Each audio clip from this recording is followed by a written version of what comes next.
I'm Ann Trujillo with your Denver 7 update. A nice coat of white in Metro Denver, heavy powder in the high country, and just cold everywhere. The snow is already creating problems on I-70 near the Eisenhower Tunnel. State troopers tweeted photos of a semi-truck twisted like a pretzel and said there were other crashes as well. The road was closed for the better part of the day, but it has since reopened. Chief Meteorologist Mike Nelson is monitoring the conditions. Mike?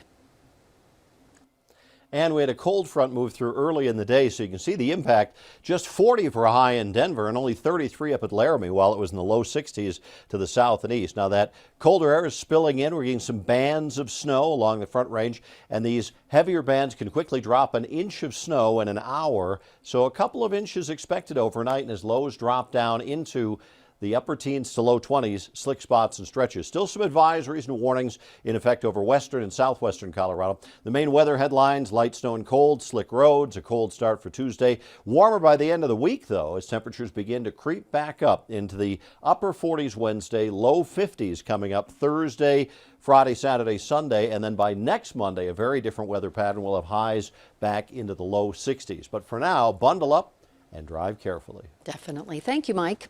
Mark Redwine's trial has been delayed yet again. This time coronavirus, or at least the threat of it, is to blame.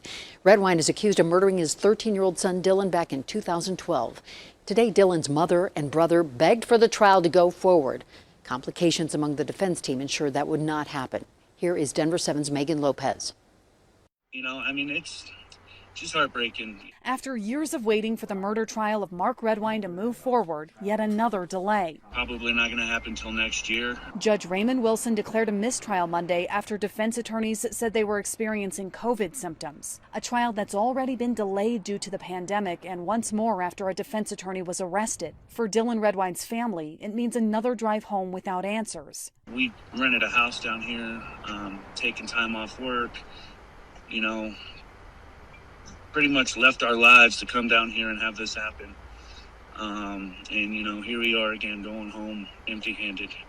It's just so frustrating. Across Colorado, as COVID cases rise, courts are once again calling off jury trials. About 10 of Colorado's 22 judicial districts have hit the pause button. It's reinvigorating that conversation about the backlog in the court system, and it just is exacerbating the issue. Arnold Hanuman from the Colorado Defense Attorneys Council says courts are trying their best to keep everyone safe, but right now the state's rules only allow for mistrials when cases are delayed due to COVID. When there's a mistrial, you have to start from scratch and come back and be prepared to go to trial again. And that comes with a cost, financially and otherwise. It creates a significant level of uncertainty and anxiety for everyone. He'd like to see a good cause provision added to Colorado law so that cases can be delayed if there's a serious concern. But it requires the Colorado legislature. When courts do resume, it will be up to judges and the prosecution to figure out which cases get priority, leaving many like the Redwine family waiting for their day in court. We continuously get denied justice. Megan Lopez, Denver 7.